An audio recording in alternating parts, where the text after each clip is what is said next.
You know what breaks a grown man's heart? Watching a 7-year-old kid walk up to a stranger in a parking lot and ask them to be his father. That's exactly what happened outside Ruby's Diner in Bakersfield, California, on a Tuesday morning that nobody saw coming. My name's Jake Morrison, and I've been riding with the Hells Angels for 15 years. I've seen a lot in my life. Done things I'm not proud of. Done things I'd do again in a heartbeat. But nothing, and I mean nothing, prepared me for what happened that morning when I stopped for coffee. It was around 8:30. The sun was already beating down hard, the kind of heat that makes the asphalt shimmer and your leather vest stick to your back. I'd been riding since 5 in the morning, coming back from a run to Nevada with my brothers. We'd split up at the state line. They went home to rest. Me? I needed coffee before I could face my empty apartment. I pulled my bike into Ruby's parking lot. The chrome was dusty from the highway, and my back ached from the long ride. I was thinking about nothing but a strong cup of black coffee and maybe some eggs when I saw him. Small kid, messy brown hair that looked like it hadn't seen a comb in days, wearing a dirty Superman t-shirt that was 2 sizes too big, and jeans with holes in both knees. But that's not what caught my attention. It was his eye.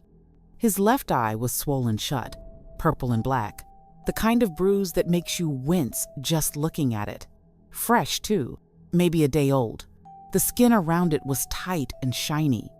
The kid was standing by the diner's entrance, his little hands shoved in his pockets, watching every person who walked by. Not like a normal kid watches people. He was studying them, looking for something. I locked my bike and started walking toward the door. That's when he moved. He stepped right in front of me, blocked my path. His one good eye looked up at me, and I swear to God, I saw something in that look that made my chest tight. "Mister," he said. His voice was small but clear.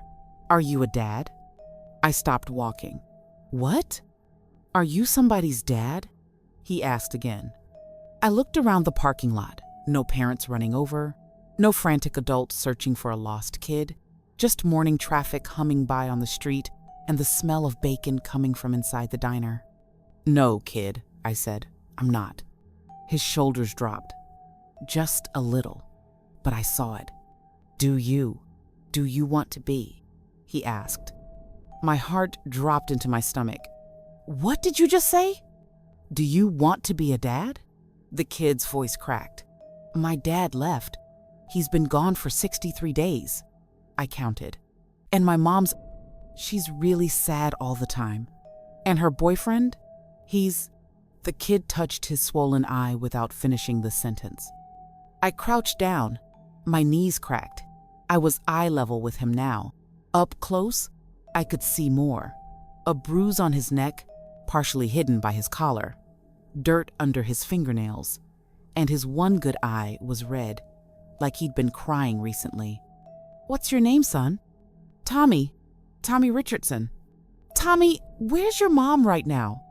He pointed toward the street. "Home. She thinks I'm at school, but I didn't go today. I came here instead. I've been here since 7 o'clock. I've asked 11 people if they want to be my dad. Nobody said yes yet." Something inside my chest cracked. I'd seen a lot of pain in my life. I'd caused some of it. But this was different. "Tommy, does your mom know about your eye?" He nodded. "She cried when she saw it. She told Derek, that's her boyfriend.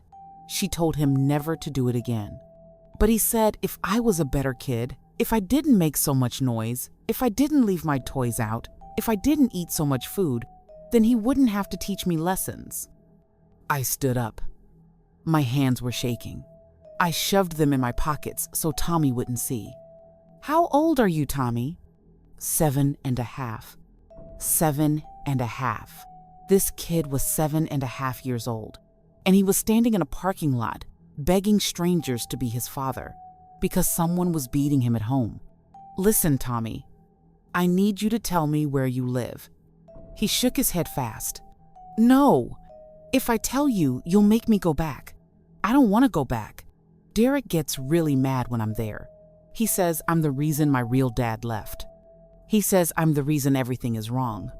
Tommy, please, the kid said, and his voice broke completely. Tears started running down his face, washing clean lines through the dirt on his cheeks. Please, just be my dad. I'll be good. I promise I'll be so good. I won't leave my toys out. I'll be quiet. I'll eat less. I can sleep in the garage if you don't have room. I just need somebody who won't hit me. I couldn't breathe right. This little kid, was offering to sleep in a garage, promising to eat less just so someone wouldn't hit him. I did something then that I hadn't done in years. I made a decision without thinking it through first. Okay, I said. Tommy's eye went wide. Okay? Yeah, okay. But first, you and me, we're going to have breakfast. And then we're going to figure this out together. Deal? Really? His whole face changed. Even with that horrible black eye, even with the tears, he smiled. A real smile. You mean it? I mean it. But Tommy, I need you to understand something. I'm not going to lie to you. This situation, it's complicated. But I promise you right now on my life, nobody is going to hit you again. You hear me? Nobody. He nodded so hard his whole body moved. We walked into Ruby's diner together. The bell above the door rang. The waitress, Linda, she'd known me for years. She saw Tommy and her smile fell right off her face. Jake? She said, looking at Tommy's eye. Linda, can we get a booth in the back? And can you bring this kid the biggest breakfast you've got? Sure, honey, of course. We sat down. Tommy slid into the booth, and his feet didn't touch the ground. He kept looking at me like he was afraid I'd disappear if he looked away. Linda brought orange juice and coffee. Tommy drank that juice like he hadn't had anything in days. Maybe he hadn't. Tommy, I said carefully, I'm going to make a phone call. Just one. To some friends of mine. Is that okay? His face went tight with fear. Are you calling the police? Because Derek said if I ever tell anyone, if I ever snitch, he'd make sure I regretted it. I'm not calling the police. Not yet. I'm calling my brothers, the guys I ride with.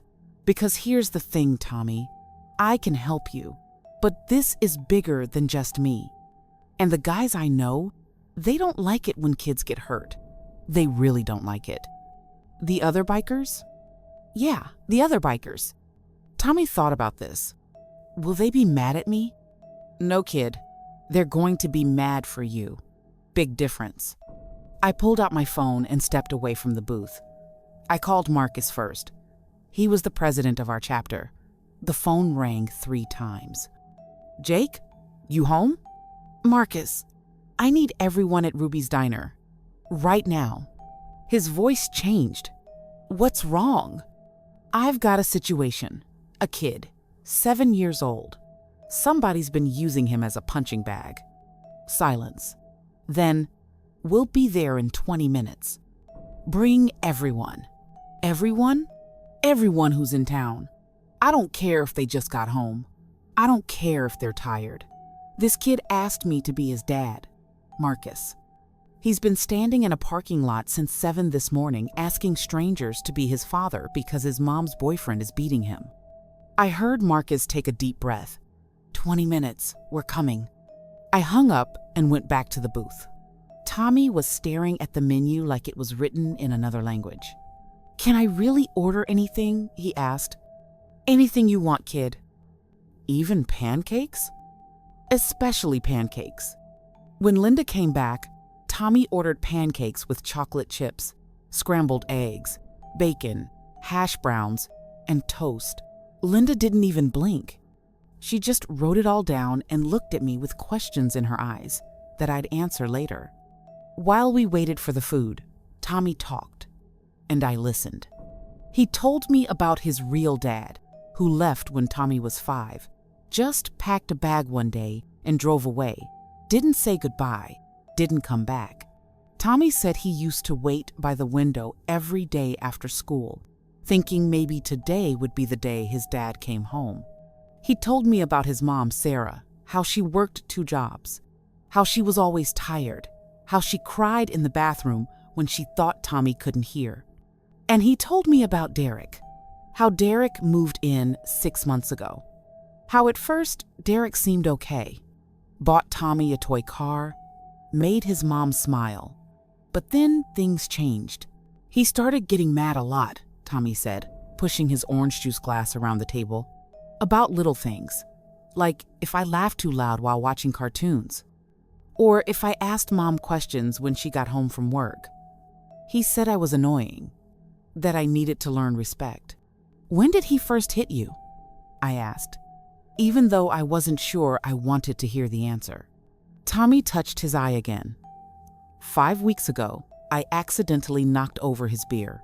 It spilled on the couch.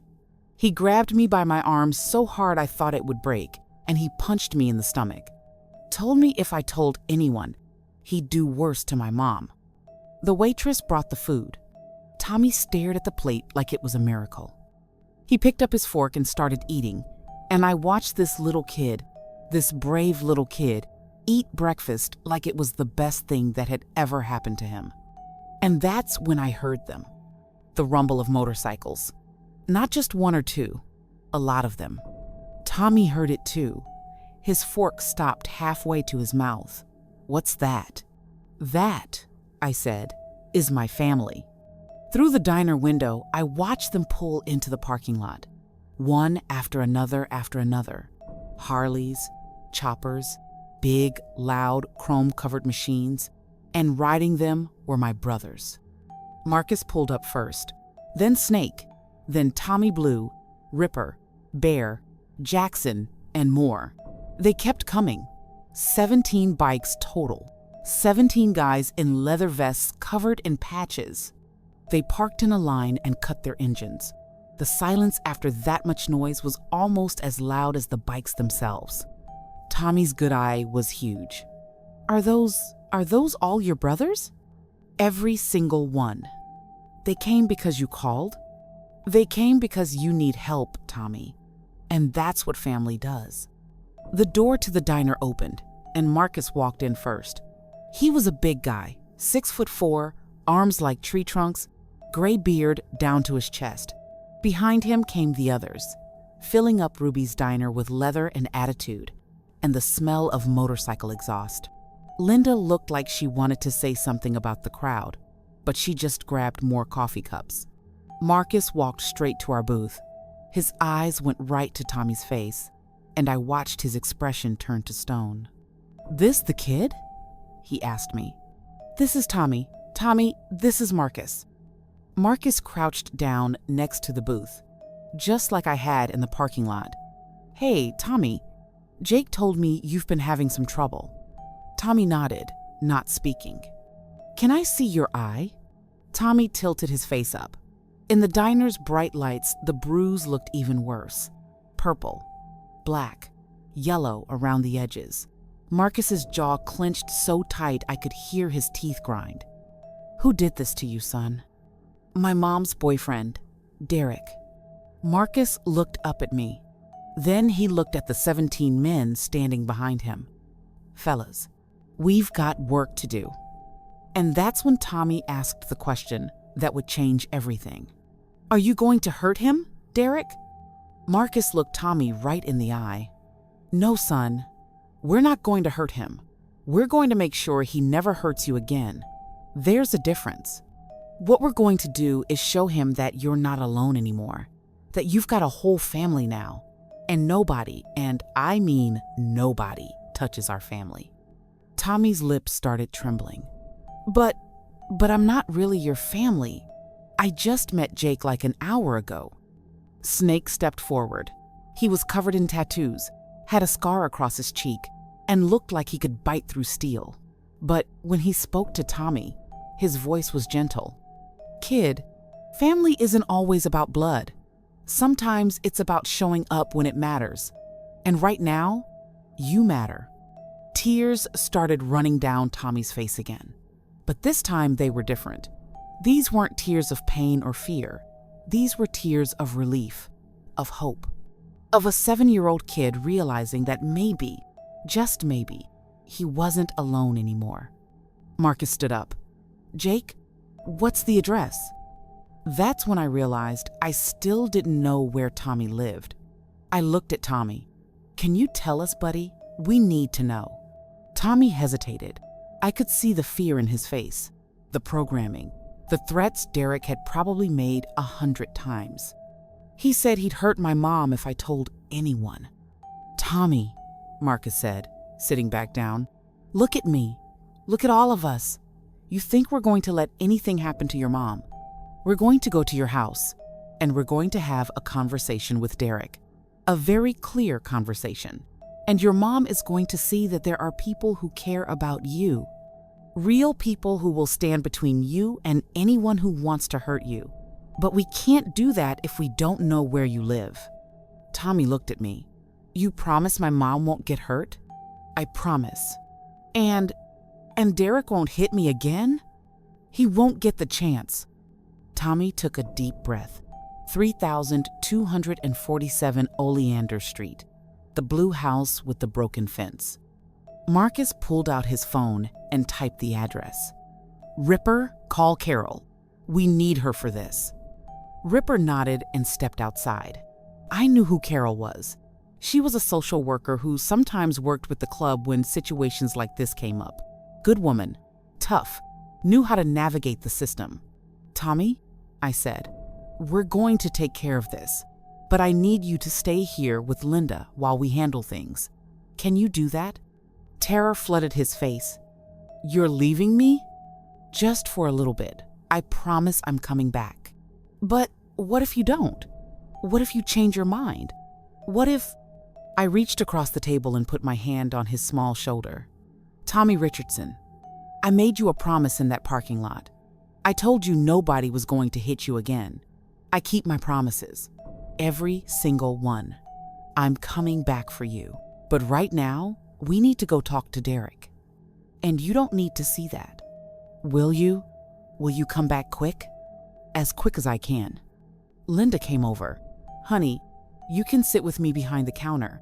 I've got a tablet back there. You like games?" Tommy nodded slowly. "Okay then. And Jake, you boys, be smart about this. Don't do anything stupid." "We're always smart, Linda." "That's what I'm afraid of." Tommy slid out of the booth. Before he walked away, he turned back to me. "Jake?" "Yeah, kid? Thank you for saying yes. In the parking lot. When I asked if you wanted to be my dad, thank you for saying yes." My throat closed up. I couldn't speak. I just nodded. Marcus put his hand on my shoulder. "Let's ride." We walked out of that diner, all 17 of us, and stood in the parking lot looking at each other. The morning sun was higher now, hot, bright. The day was moving forward like any other day in Bakersfield. But it wasn't any other day. "Rules," Marcus said. "Nobody touches Derek unless he tries something first. We're there to intimidate, to make a point, to make sure he understands that Tommy is off limits now. We're not there to beat him down, much as we might want to. We do this right, by the book, so that kid stays safe. Everyone clear?" 17 voices said yes. "And if Mom's there?" "We be respectful. We explain. We make her understand that she's got support now, that she's not alone." Snake cracked his knuckles. "And if Derek doesn't get the message?" Marcus's smile was cold. "Then we make sure he gets it in a way he'll never forget. But we don't cross lines we can't uncross. Remember, this is about Tommy, not about us." We climbed on our bikes, started the engines. That familiar rumble filled the air, and I felt it in my bones like I always did. But this time, it felt different. This time, we weren't riding for ourselves. We were riding for a 7-year-old kid who'd stood in a parking lot begging strangers to be his father. We were riding for Tommy. And God help anyone who stood in our way. If this story is hitting you in the chest, if you're feeling what I'm feeling, hit that like button.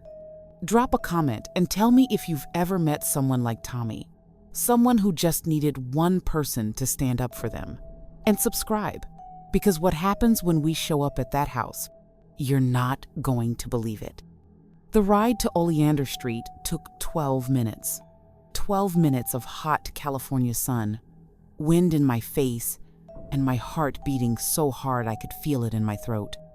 Behind me, 16 other bikes followed in formation. We weren't speeding, weren't weaving through traffic. We rode steady and deliberate, like we had all the time in the world. But inside? Inside, I was on fire. I kept seeing Tommy's face, that black eye, that small voice asking if I wanted to be his dad, the way he'd offered to sleep in a garage, to eat less, like he had to earn the basic right not to be beaten. We turned onto Oleander Street, and I knew immediately which house it was. Tommy had said blue with a broken fence, but that didn't capture it. The fence wasn't just broken, it was falling apart, leaning at angles like it had given up. The yard was dirt and dead grass. A rusted car sat on blocks in the driveway. The house itself looked tired, like it was barely holding itself together. Paint peeling, gutters hanging loose, a window on the second floor covered with cardboard and tape. This was where Tommy lived. This was home. We pulled up along the curb, all 17 bikes in a line. The noise was impossible to ignore. Neighbors came out onto their porches. Curtains moved in windows. A dog started barking 3 houses down. We cut our engines. The silence after that much noise felt heavy, thick, like the air before a thunderstorm. Marcus got off his bike first. Remember, we're here to talk. We're here to make a point. Nobody does anything stupid. We walked up to that house together. Our boots sounded like thunder on the broken concrete walkway. I was in front with Marcus. The others spread out behind us, filling the small yard. Before we reached the door, it opened. A woman stood there, mid-30s maybe, blonde hair pulled back in a messy ponytail, wearing scrubs the kind nurses or medical assistants wear. She was thin, too thin, with dark circles under her eyes that spoke of too many shifts and not enough sleep. This had to be Sarah, Tommy's mom. She looked at us, and I watched the color drain from her face. Can I help you? Her voice was shaking. Of course it was. 17 bikers had just pulled up to her house. Marcus spoke first. His voice was calm, steady. Ma'am, my name is Marcus. Are you Sarah Richardson? Yes. What's this about? Did something happen? Is Tommy? Her voice rose with panic. Is my son okay? Tommy's fine, I said quickly.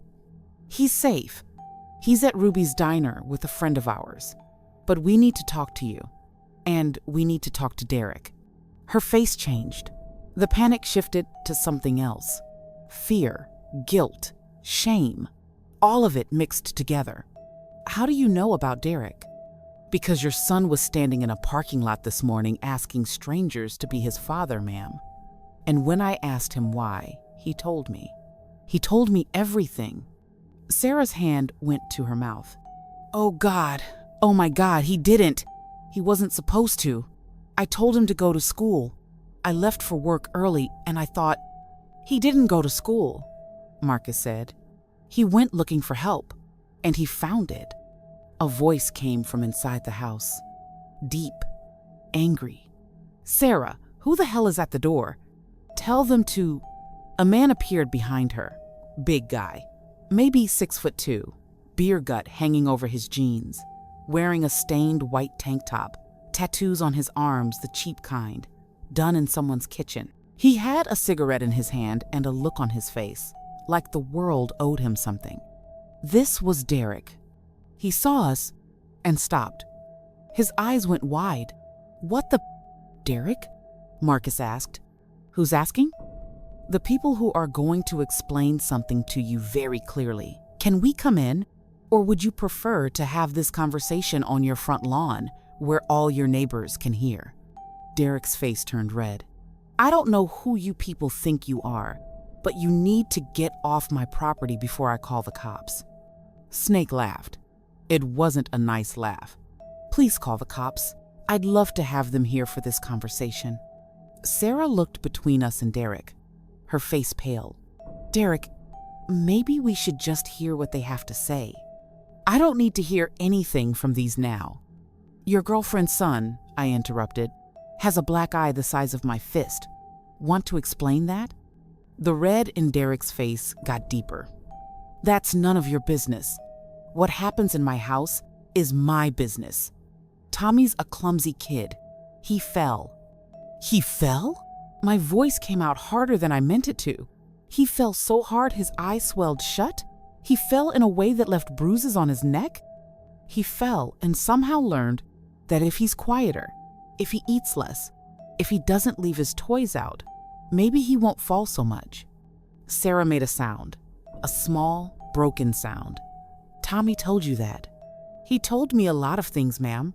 He told me about the first time Derek punched him, about the threats, about how he's been asking God every night to send his real dad back, because at least his real dad never hit him. Tears started running down Sarah's face. I didn't. I tried to. After the first time, I told Derek if it happened again. But it did happen again, Marcus said quietly. And it kept happening. And this morning, your 7-year-old son was so desperate, so afraid, so alone, that he stood in a parking lot begging strangers to be his father. Derek threw his cigarette down and stepped forward. You people need to leave. Now. Before things get ugly. 16 men behind me shifted. I felt them move, felt their energy change. But Marcus held up his hand. We're not here to fight you, Derek. We're here to make something very, very clear. Tommy is under our protection now. All of us. That means if you touch him again, if you so much as raise your voice to that kid, if you even think about hurting him, you're going to have to answer to us. All of us. Derek laughed. It was a mean, ugly sound. Oh, I'm real scared. A bunch of weekend warriors on motorcycles think they're tough. You don't know who you're messing with. No, Snake said, stepping forward. You don't know who you're messing with. See, we're not weekend warriors. This isn't a hobby. This is who we are. And one of the things we don't tolerate, one of the things that makes us real angry, is grown men who beat on children. I didn't beat him. I disciplined him. There's a difference. The words came out of Derek's mouth so casually, like he actually believed them, like hitting a 7-year-old was just normal parenting. Something snapped inside me. I started moving forward. Marcus grabbed my arm, but I shook him off. I walked right up to Derek, close enough to smell the beer on his breath and see the burst blood vessels in his eyes. You want to discipline someone? I said quietly. Try me. I'm standing right here. Come on, show me how you discipline. Derek's eyes flickered. I saw it. The calculation. The awareness that I wasn't a small, scared child. That I was bigger than him. That I had 16 brothers behind me who would absolutely back whatever play I made. That's what I thought, I said. You're only tough when you're hitting someone who can't hit back. That's not discipline, that's cowardice. Jake. Marcus's voice. Warning me, pulling me back. I stepped back, but I didn't take my eyes off Derek. Sarah was crying openly now. I'm so sorry. I'm so sorry. I didn't know it was this bad. I work 2 jobs. I'm barely home. And when I am home, I'm exhausted. And Derek said he was helping. He said he was teaching Tommy to be a man. And I thought, you thought wrong, Marcus said. But his voice was gentle with her. And now you need to make a choice. Because we're not leaving until we know Tommy is safe. We're not leaving until we know he has a home where nobody hurts him. He does have a home, Sarah said desperately. This is his home. I'm his mother. I love him. I would never. Then prove it, I said. Choose him. Right now. Choose your son. The words hung in the air.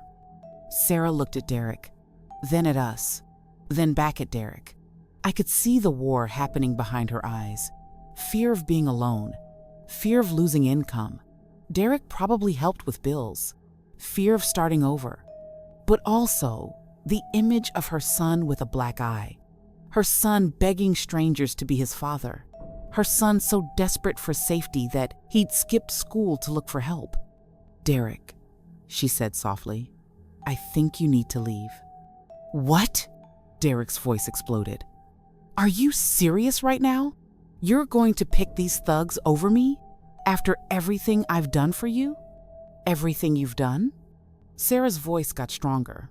You've been living here rent-free for 6 months. You don't work. You drink my money. And you've been hitting my son.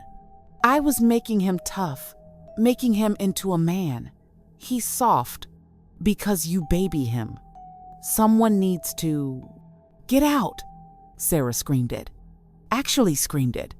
The neighbors definitely heard that. Get out of my house. Get away from my son. Get out. Now. Derek's face went through about 5 different expressions. Shock, anger, calculation, and finally, something ugly. Something mean. Fine, he said. Fine. But you're going to regret this. Both of you. You think you can raise that brat alone? You can't even keep a man. That's why Tommy's real dad left. Because you're pathetic. And that kid, he's never going to be anything. He's weak. Just like you.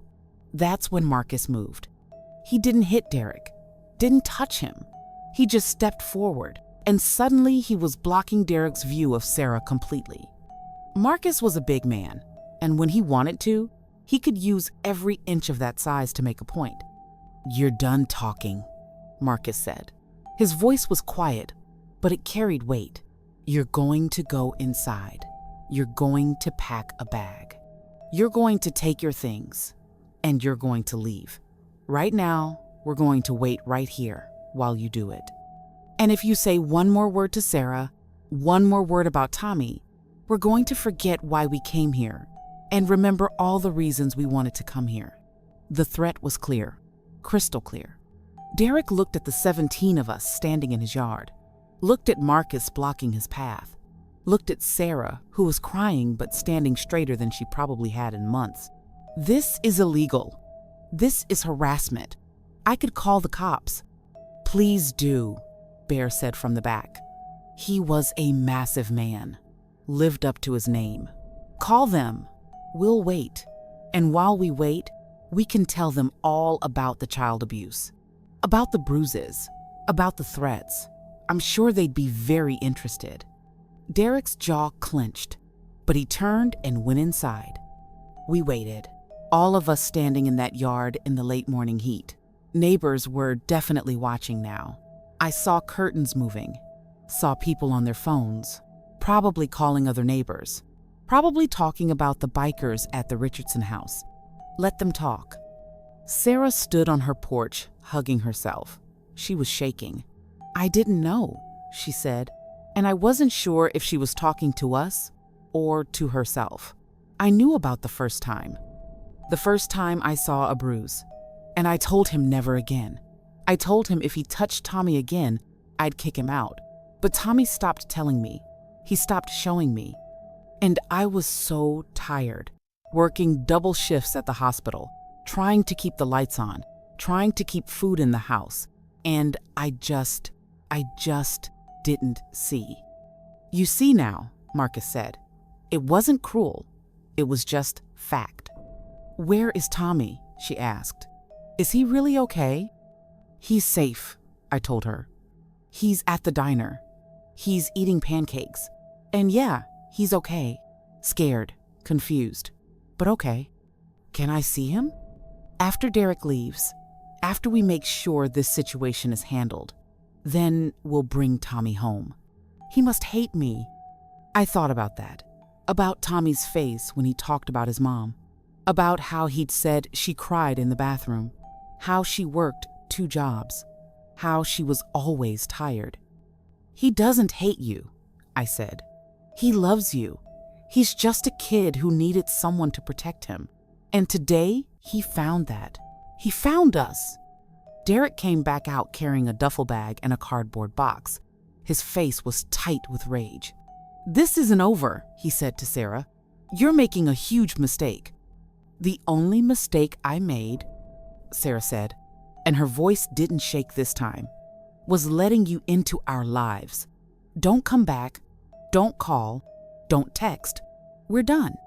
Derek looked like he wanted to say more, wanted to threaten, wanted to rage, but he looked at us 17 men who weren't moving, weren't backing down, and something in him deflated. He walked to the rusted car in the driveway, threw his stuff in the back seat, got in, started the engine after 3 tries. He didn't look back as he drove away. We watched until his car turned the corner and disappeared. Sarah collapsed onto her porch steps, just sat down hard, like her legs stopped working. She put her face in her hands and cried, really cried. The kind of crying that comes from somewhere deep, where you've been holding everything in for so long that when it finally breaks free, it breaks everything. Marcus sat down next to her, this giant, scary-looking biker with the gray beard and arms covered in tattoos, sitting next to this exhausted single mom on her broken porch steps. "You did the right thing," he said quietly. "Did I?" Sarah looked up, her face wet with tears. "I let that man into our house. I let him hurt my son. What kind of mother does that?" "A human one," Marcus said. "One who was tired, who was scared, who was trying to survive. But you made a choice today. When it mattered, when you had to choose, you chose Tommy. That counts for something. What if I can't do this alone? What if I can't keep the rent paid without Derek's help? What if—" "You're not alone," I said. "That's the point. That's why we're here. Tommy found us. And now, you've got us too." Sarah looked at me with red, swollen eyes. "I don't understand. Why? Why would you help us? You don't even know us." How could I explain it? How could I tell her about the things I'd seen in my life? The pain I'd caused? The mistakes I'd made?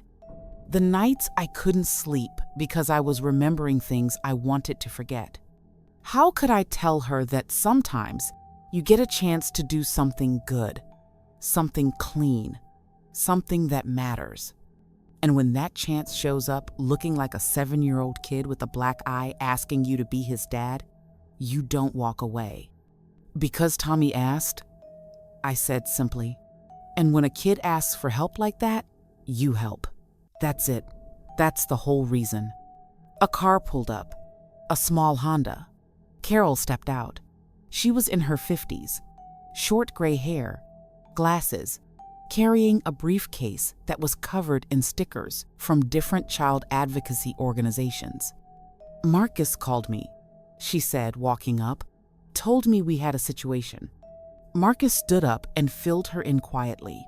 I watched Carol's face as she listened, watched her eyes get sad and angry at the same time.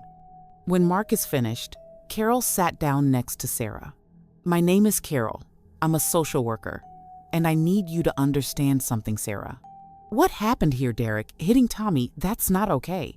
But the fact that you just made him leave, the fact that you chose your son when it mattered, that tells me you're a mother who loves her child. Now we need to figure out how to keep both of you safe and stable. Is Tommy going to be taken away from me?" Sarah's voice broke on the question. "Not if I can help it," Carol said. "But we need to do this right. We need to document everything, file a report, get a restraining order against Derek, make sure he can't come back. And we need to get Tommy seen by a doctor, document his injuries. Can you do that? Can you work with me?" Sarah nodded. "I'll do anything to keep my son safe." "Good, that's good. Carol pulled some papers from her briefcase. Let's start now. Marcus motioned to me. We stepped away from the porch, gave Sarah and Carol space to talk. We need to get Tommy, Marcus said quietly. Kid's probably losing his mind, wondering what's happening. Yeah, I looked at the house, at Sarah signing papers with Carol, at the neighbors slowly going back inside now that the show was over. This is going to be harder than just scaring off Derek. This family needs real help. Then we help them. Real help. Not just today, long term. Marcus, we can't solve poverty in broken systems. No, but we can make sure Tommy has what he needs. School supplies, clothes that fit, food, someone to talk to, someone to show up when it matters. Marcus looked at me. You started this, Jake. You said yes to that kid in the parking lot. You ready to finish it? Was I? Was I ready to take on the responsibility of helping raise a kid I'd met 3 hours ago? A kid with trauma and fear and needs I probably couldn't fully understand? I thought about Tommy's face, his one good eye looking up at me, his small voice asking if I wanted to be a dad. Yeah, I said. I'm ready. Good, because something tells me this is just the beginning. Snake walked over. Everything good? Derek's gone. Carol's working with Sarah. We're going to get Tommy now. The others want to know what's next. This was supposed to be a quick intimidation run, but I think everyone's feeling like we should do more.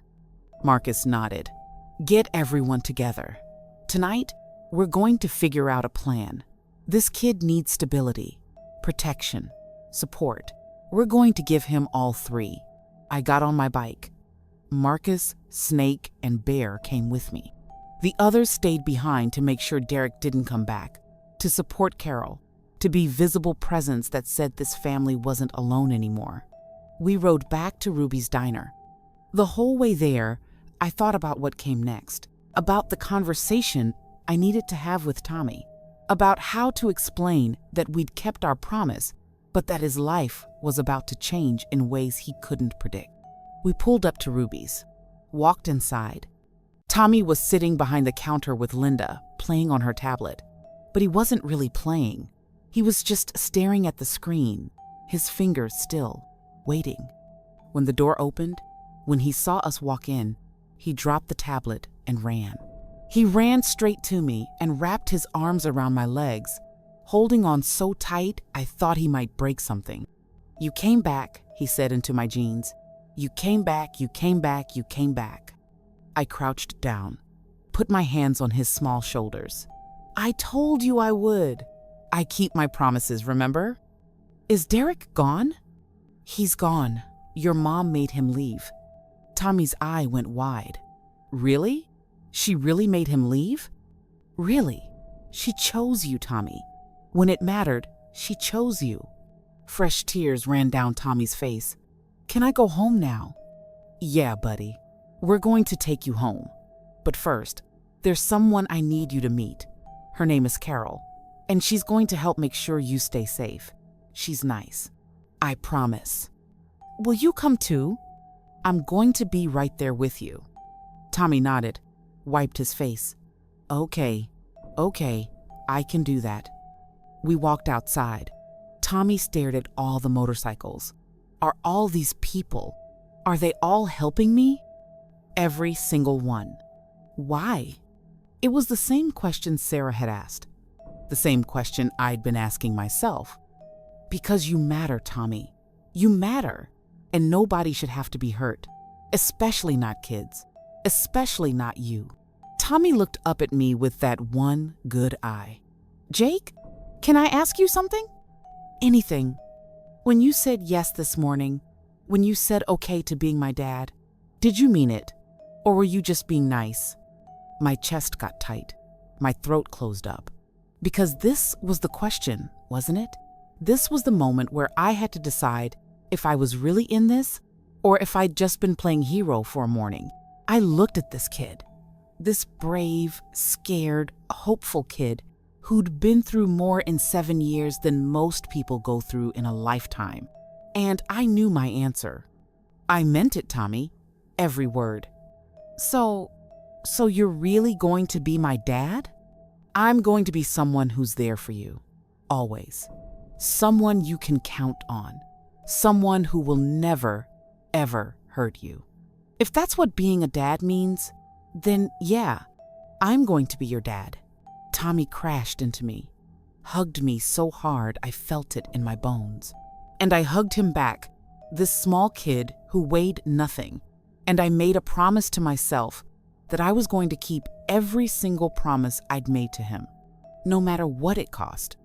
Marcus cleared his throat. We should get moving. Sarah's waiting. We put Tommy on the back of my bike, got him a helmet that was too big but would work. Hold on tight, I told him. Don't let go. I won't, he said. I promise, I won't let go.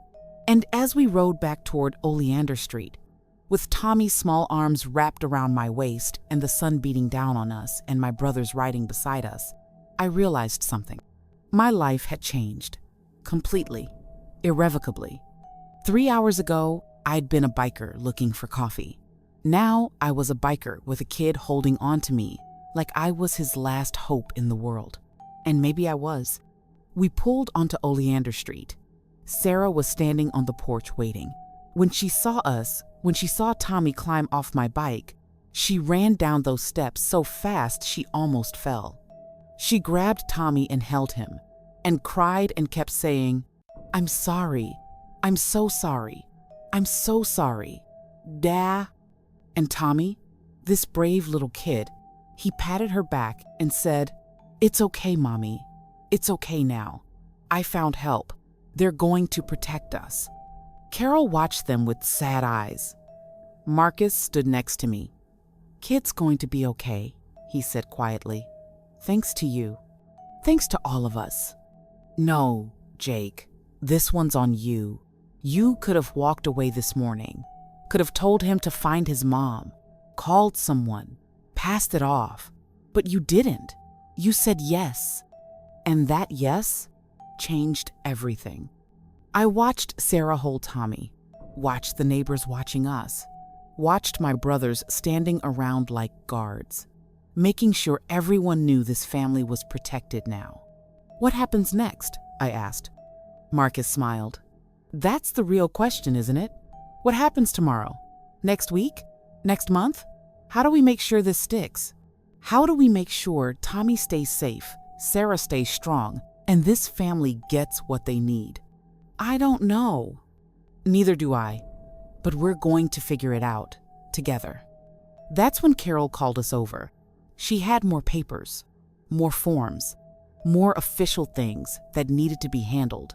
But as I walked toward that porch, toward Tommy and Sarah and the complicated, messy reality of what I'd started, I felt something I hadn't felt in years. Purpose. Real purpose. And whatever came next, whatever challenges we faced, whatever obstacles got thrown in our way, we'd handle them together, because that's what family does. If you're still here, if your heart is racing like mine is, smash that like button. Tell me in the comments, would you have said yes? Would you have gotten involved? And subscribe, because what happens when Tommy goes back to school, when the other kids see what we did, that's when things get real. You need to see how this ends. The next morning came too fast. I hadn't slept much, kept thinking about everything that had happened, about Tommy's face, about Sarah crying on her porch, about Derek driving away with rage in his eyes and threats on his lips, about the promise I'd made to a 7-year-old kid in a parking lot. My phone rang at 6:30 in the morning. I grabbed it off my nightstand, saw Sarah's name. My heart jumped into my throat. Sarah? Everything okay? Her voice was shaking. It's Tommy. He won't get ready for school. He's locked himself in the bathroom. He says he can't go back. He says everyone's going to ask about his eye. And what is he supposed to tell them?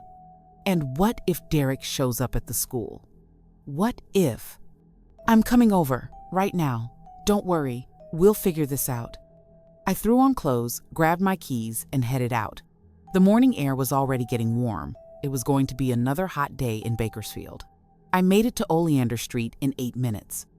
Sarah answered the door before I could knock. She looked worse than yesterday, like she hadn't slept at all. Her eyes were red and swollen.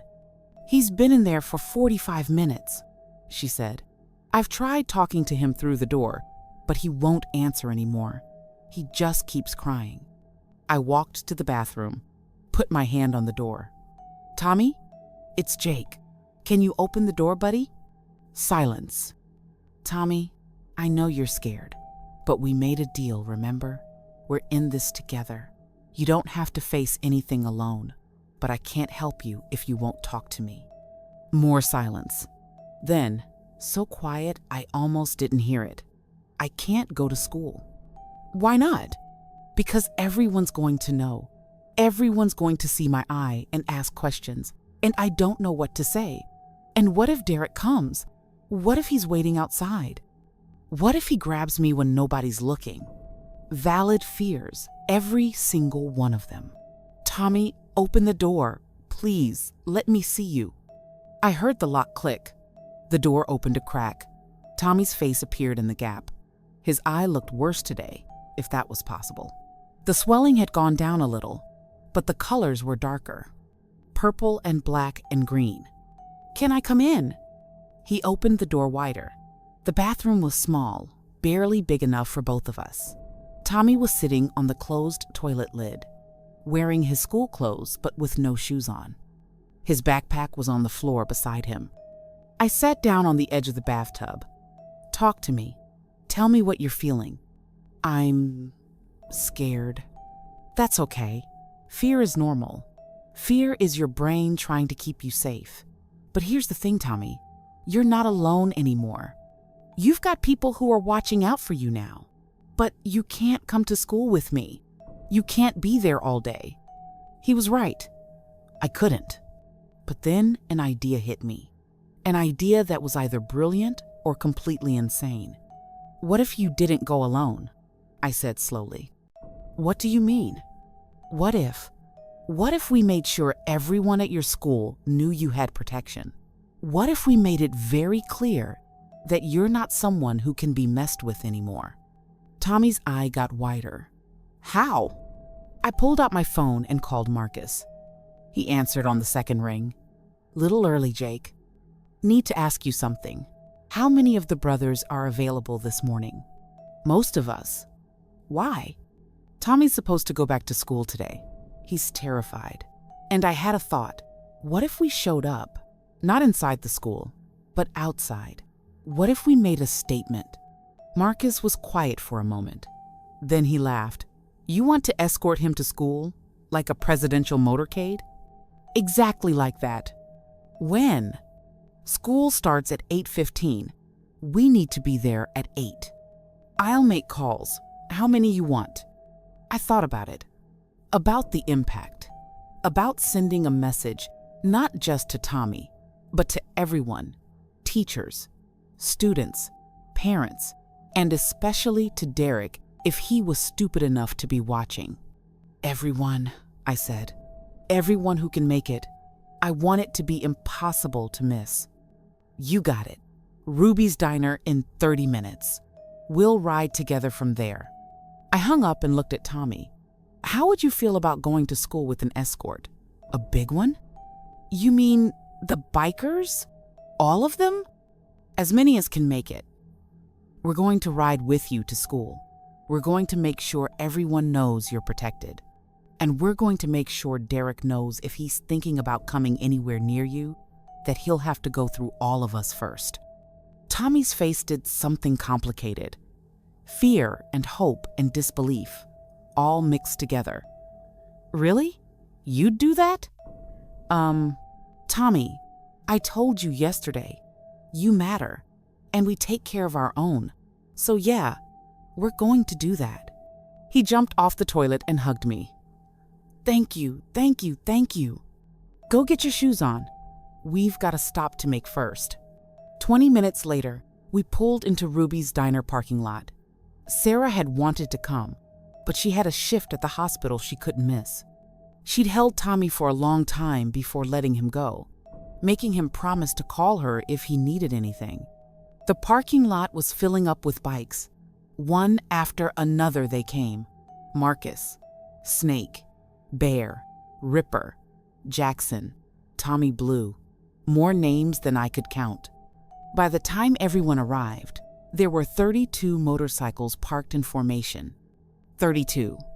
Tommy stood next to me, staring. That's a lot of bikes. That's a lot of family, Marcus corrected, walking over. He crouched down in front of Tommy. How you feeling, kid? Scared, but better now. Good, because today, you're going to walk into that school with your head up. You're going to show everyone that you're strong, that you survived something hard, and that you've got people who have your back. You understand? Tommy nodded. Good. Now, here's how this is going to work. Jake's going to ride with you on his bike. The rest of us are going to ride around you. We're going to pull up to your school like we own the place. We're going to make sure every single person sees us. And then Jake's going to walk you to the door. Sound good? What if the teachers get mad? Snake laughed. Let them. We're not doing anything illegal. We're just concerned citizens making sure a child gets to school safely. Carol pulled up in her Honda. She got out and walked over to us. Heard you boys were planning something dramatic. Just a school drop-off, Marcus said innocently. With 32 motorcycles. Safety in numbers. Carol shook her head, but she was smiling. I called the school, talked to the principal, explained the situation, gave her the basics without too many details. She knows Tommy's been having trouble at home. She knows he's going to have some visible injuries. And she knows to call me immediately if there are any problems. What about Derek? I asked. Restraining order was filed this morning. If he comes within 500 feet of Tommy or Sarah, he'll be arrested. I've informed the school. They have his photo. Security will be watching. Tommy tugged on my vest. What's a restraining order? It means Derek can't come near you anymore. If he tries, the police will take him away. Forever? For as long as the order is in effect, which is going to be a long time. Tommy processed this. So he can't hurt me anymore? Not without consequences, Carol said. And between the legal system and your new family here, I think Derek's going to think twice about causing any more problems. Marcus checked his watch. We should roll. Don't want the kid to be late. We mounted up. Tommy climbed on behind me, that too big helmet on his head, his arms wrapped around my waist. You ready? I asked over my shoulder. I think so. Remember, head up. You didn't do anything wrong. You're a survivor. And today, everyone's going to know it. We started our engines, 32 motorcycles rumbling to life in a diner parking lot at 7:45 in the morning. The noise was incredible, impossible to ignore. We pulled out onto the street in formation. Marcus led. I rode in the center with Tommy. The others formed a protective box around us. We weren't speeding, weren't breaking any laws. We were just 32 bikers escorting a 7-year-old to school. But the statement was clear. This kid is ours. This kid is protected. Don't mess with him. People stopped on the sidewalks to stare. Cars pulled over. Someone was filming on their phone. Good. Let them film. Let them post it online. Let everyone see. Roosevelt Elementary School was a typical California public school. Single-story buildings arranged in a U-shape. A playground with swings and slides. A parking lot that was already filling up with parents dropping off kids. We pulled into that parking lot, and everything stopped. Parents froze mid-step. Kids stopped running. Teachers who were greeting students at the door just stared. 32 motorcycles formed a line in front of the school. We cut our engines. The silence after that much noise was deafening. I helped Tommy off the bike, took off his helmet. His hair was messy, sticking up in all directions. His black eye was visible to everyone. And that's when I heard it. Whispers. From the kids. From the parents. Is that Tommy Richardson? What happened to his eye? Are those bikers with him? Why are they here? Tommy heard it too. I felt him tense up beside me. His hand found mine and held on tight. Marcus, Snake, and Bear walked with us toward the school entrance. The other bikers stayed with the motorcycles, a visible presence that couldn't be ignored. The principal met us at the door. She was a woman in her 50s, gray hair, kind eyes, wearing a cardigan despite the heat. Her name tag said, Mrs. Chen. You must be Tommy, she said gently. Then she looked at me. And you are? Jake Morrison. I'm looking out for Tommy now. Mrs. Chen's eyes went to Tommy's face, to his eye. I saw her jaw tighten, but her voice stayed calm. Tommy, can I talk to you for a moment? Inside? Tommy looked at me, panicked. I'll be right here, I said. I'm not leaving. I'll wait right outside this door until you're settled. I promise. You promise? I promise. Tommy let go of my hand and followed Mrs. Chen inside. The door closed behind them. I turned around and saw what felt like the entire school staring at us. Parents, teachers, kids, everyone. Marcus stepped forward, his voice carried. We're not here to cause trouble. We're here to make something very clear. Tommy Richardson is under our protection. All of us. If anyone has any questions about that, if anyone has any problems with that, you can talk to us. But that boy, he's been through enough. And it ends today. A man in a suit stepped forward. I'm Vice Principal Torres. I appreciate your concern, but we can't have motorcycles in the school parking lot intimidating people. We're not intimidating anyone, Snake said. We're making a statement. There's a difference. And what statement is that? That Tommy matters, that he's not alone, that anyone who messes with him messes with all of us. Torres looked uncomfortable. Look, I understand you're trying to help, but this is highly irregular. We have procedures for... Your procedures didn't protect him, I interrupted.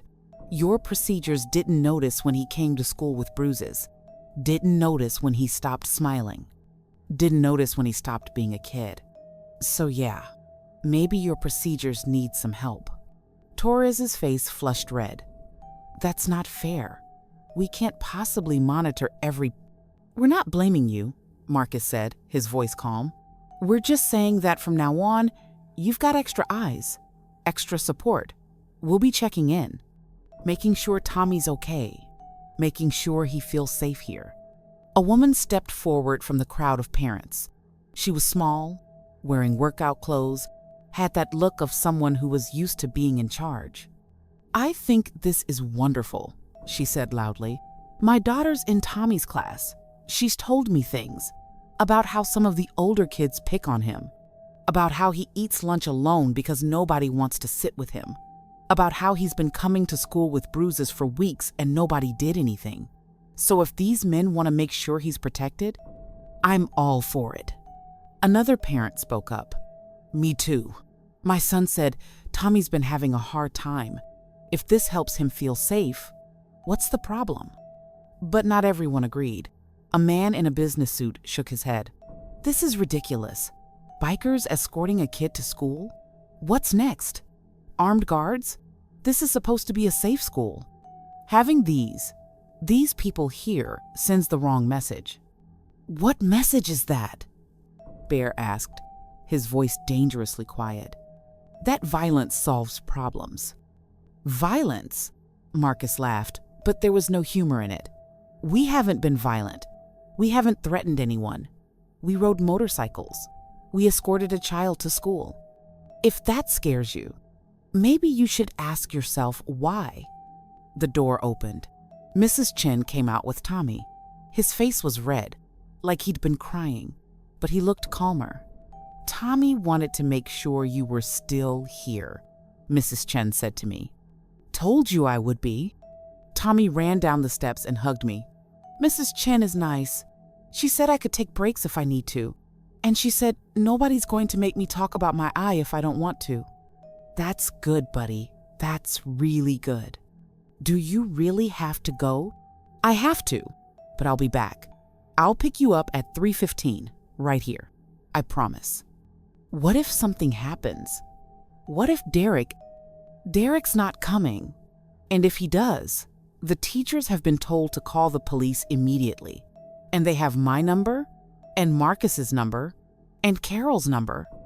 You're not alone, Tommy. Not for 1 second. Tommy nodded, wiped his eyes. Okay, I can do this. I know you can.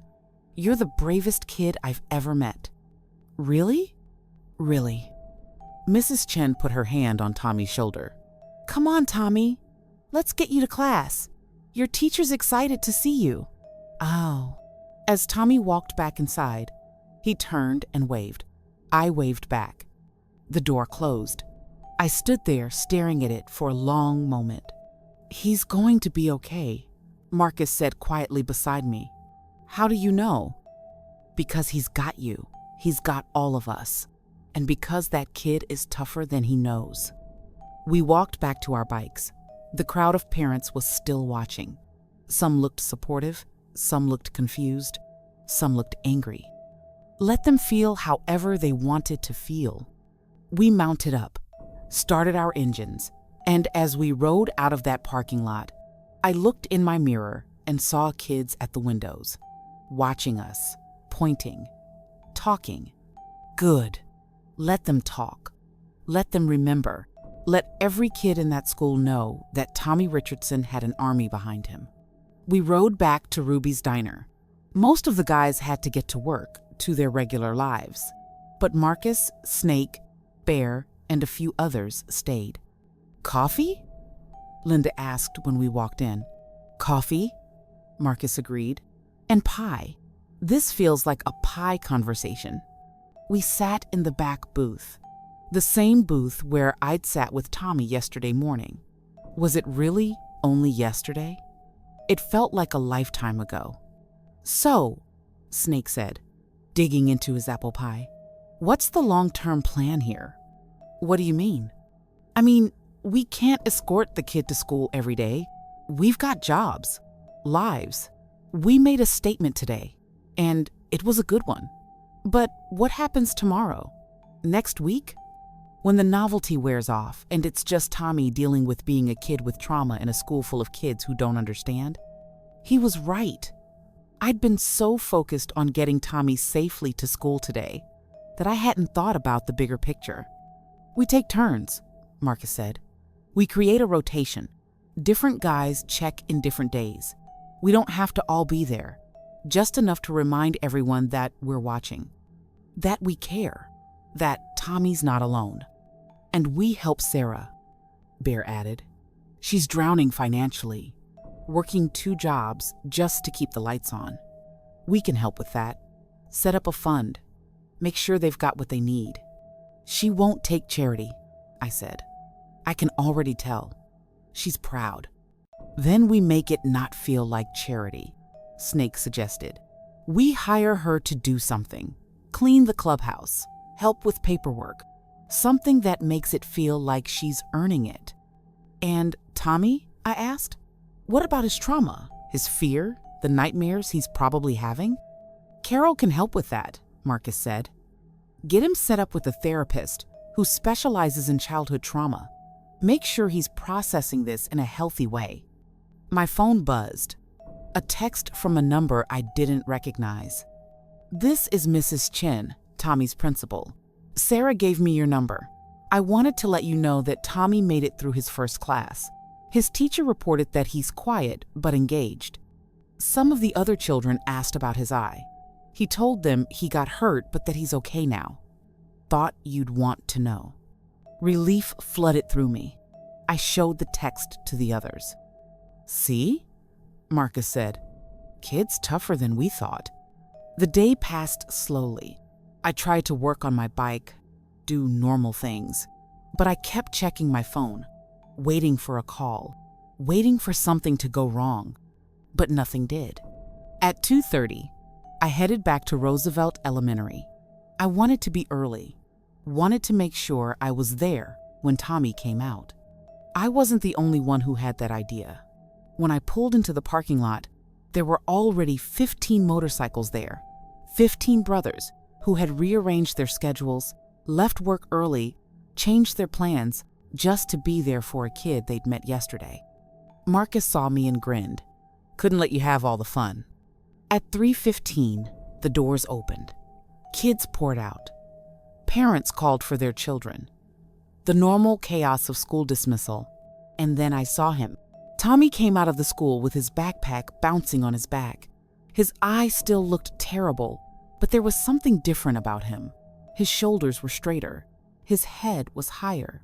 He saw the motorcycles, and his face split into the biggest smile I'd seen yet. He ran down the steps, ran past all the other kids, ran straight to me. "You came back.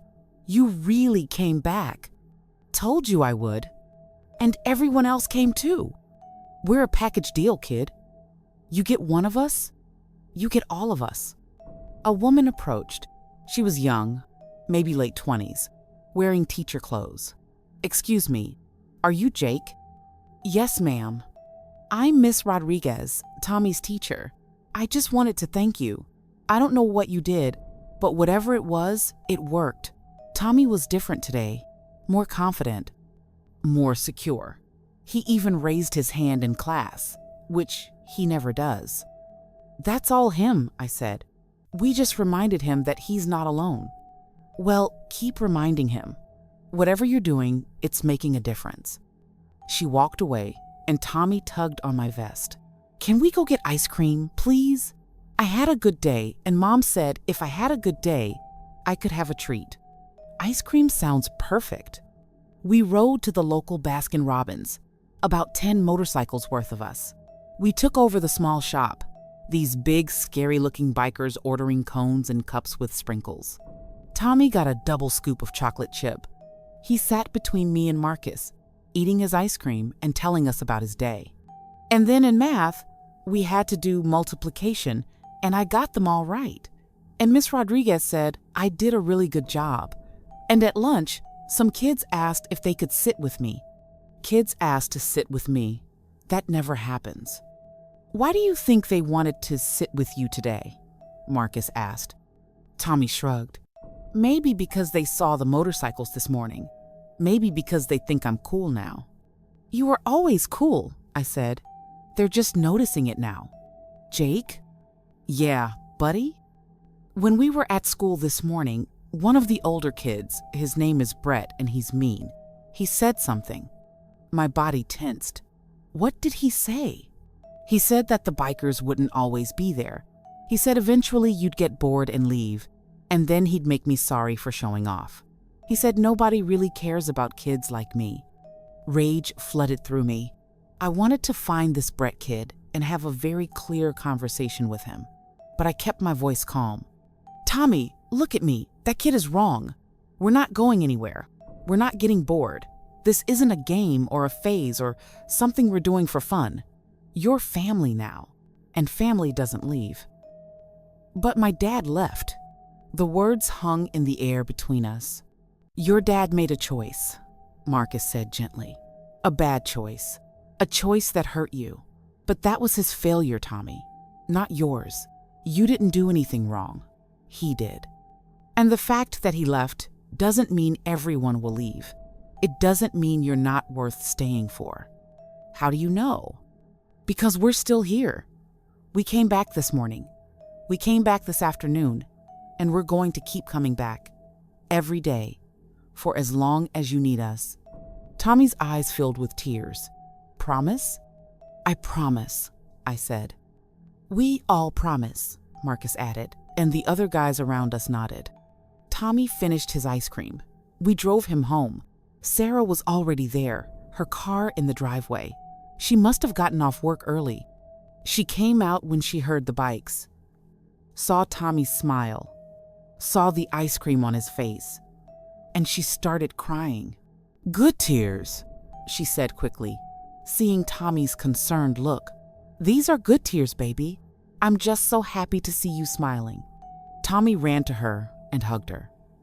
"I had a good day, Mom. A really good day. Kids wanted to sit with me at lunch. And Miss Rodriguez said I did great in math. And Jake and everyone came to pick me up, just like they said they would." Sarah looked at me over Tommy's head, mouthed the words, "Thank you." I nodded. We didn't stay long. Sarah and Tommy needed time together, needed to be a family without an audience.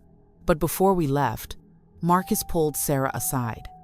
"We're putting together some resources," he said quietly. "Help with rent, food, whatever you need. And before you say no, before you tell us you can't accept it, remember this isn't about you. It's about Tommy. It's about making sure that kid has what he needs to heal and grow and be okay. So we're asking you to let us help, not because you can't do it alone, but because you don't have to." Sarah's eyes welled up again. "I don't know how to repay." You don't repay, family. You just accept it. And when you're stronger, when things are better, you pass it forward. You help someone else who needs it. That's how this works. Over the next 3 weeks, we fell into a routine. Different guys would show up at Tommy's school. Sometimes just 1 or 2 bikes, sometimes more. We'd check in with Mrs. Chen, make sure Tommy was doing okay, make sure there were no problems.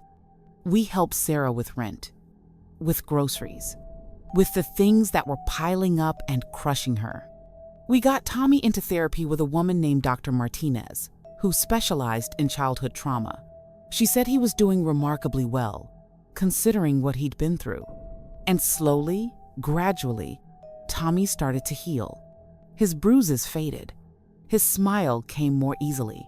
His nightmares became less frequent. He started calling me on the phone just to talk about his day, about a test he took, about a friend he made, about nothing and everything. And one day, about a month after that morning in the parking lot, Tommy asked me something. "Jake, can I tell people you're my dad?" We were at the park. I'd taken him to play after school. He was on the swings and I was pushing him. "What do you mean? Like, not my real dad? I know you're not my real dad, but like, my dad, the person who shows up, the person who cares. Can I call you that?" My throat got tight. "Tommy, you can call me whatever feels right to you. What feels right is dad. Not the dad who left, but the dad who stayed. Is that okay?" I stopped the swing, crouched down in front of him. "Yeah, kid, that's more than okay. So if someone asks, I can say, 'This is my dad, Jake'? You can say whatever you want." Tommy threw his arms around my neck. "I love you, Dad." And right there in that park, with the sun setting and other kids playing and life moving forward like it always does, I said the words I never thought I'd say. "I love you too, son." 2 months after that morning in the parking lot, we got news. Derek had been arrested, picked up in Nevada on an outstanding warrant. During the arrest, they found drugs in his car. He was looking at serious time. He wouldn't be coming back, not for a long time. When Carol told us, when she told Tommy, he didn't celebrate, didn't cheer. He just nodded and said, "Good. Now Mom can stop being scared." And that's when I realized how much weight this kid had been carrying. How much fear, how much responsibility for his mother's safety. Sarah cried when she heard. Relief, pure relief. At the 6-month mark, something unexpected happened. The school called, asked if some of us would be willing to speak at an assembly about family, about protection, about standing up for kids who need help. We said yes. 8 of us showed up, stood on that stage in front of the whole school, and Marcus told Tommy's story. Not all the details, not the painful parts, but the important parts. About a kid who was brave enough to ask for help. about strangers who became family, about how sometimes the people who are supposed to protect you fail, but that doesn't mean you're alone. That doesn't mean nobody cares. And at the end, Tommy came up on stage, stood next to me, and said into the microphone, his voice shaky but clear, "If you're scared, if someone's hurting you, if you feel alone, tell someone. Keep telling people until someone listens." Because I almost didn't tell anyone. I almost just accepted it. But I didn't. I asked for help, and Jake said yes. And now I have a family. A real family. The kind that shows up. The kind that stays. So don't give up. Don't stop asking. Someone will say yes. The assembly ended with a standing ovation. Kids crying, teachers crying, parents crying, and Tommy standing there next to me, holding my hand. No longer the kid with the black eye begging strangers to be his dad. He was just Tommy, my son, in all the ways that mattered. Later that night, back at Sarah's house, which we'd helped fix up, repair that fence, paint the walls, make it feel like a home, we sat on the porch. Tommy was inside doing homework. Sarah was making dinner. And I was sitting there with Marcus, Snake, and Bear, drinking beer and watching the sun go down. "You know what's funny?" I said. "What's that?" Marcus asked. 6 months ago, I was just a guy looking for coffee. Had no idea my life was about to change completely. "You change his life?" Snake asked. "I think he changed mine." "That's how it works," Bear said. "You show up for someone, you end up showing up for yourself too. You save them, they save you right back." We sat in silence for a while. Comfortable silence. The kind that comes from being with people who know you, who accept you, who would ride into hell for you if you asked. "You know what the best part is?" I said eventually. "What?" He stopped asking people to be his dad. He already has one. Marcus smiled. Yeah, he does." The screen door opened. Tommy came out onto the porch, climbed into my lap like he'd been doing for months now, put his head on my shoulder. "Mom says dinner's ready in 5 minutes. "Okay, buddy. Can Marcus and Snake and Bear stay?" "If they want to." "We want to," Marcus said. Tommy was quiet for a moment. Then, "Dad?" "Yeah?" "I'm glad you said yes that morning in the parking lot. I'm really, really glad." I held him tighter. "Me too, son. Me too." And as we sat there on that porch, this family we'd built from broken pieces and second chances, I realized something. Sometimes the best things in life aren't planned, aren't expected, aren't neat or perfect or easy. Sometimes the best things in life start with a 7-year-old kid with a black eye asking a stranger if they want to be his dad. And sometimes the answer that changes everything is just one simple word: yes. If this story touched your heart, if you're crying like I am right now, please hit that like button. Tell me in the comments about someone who showed up for you when you needed it most.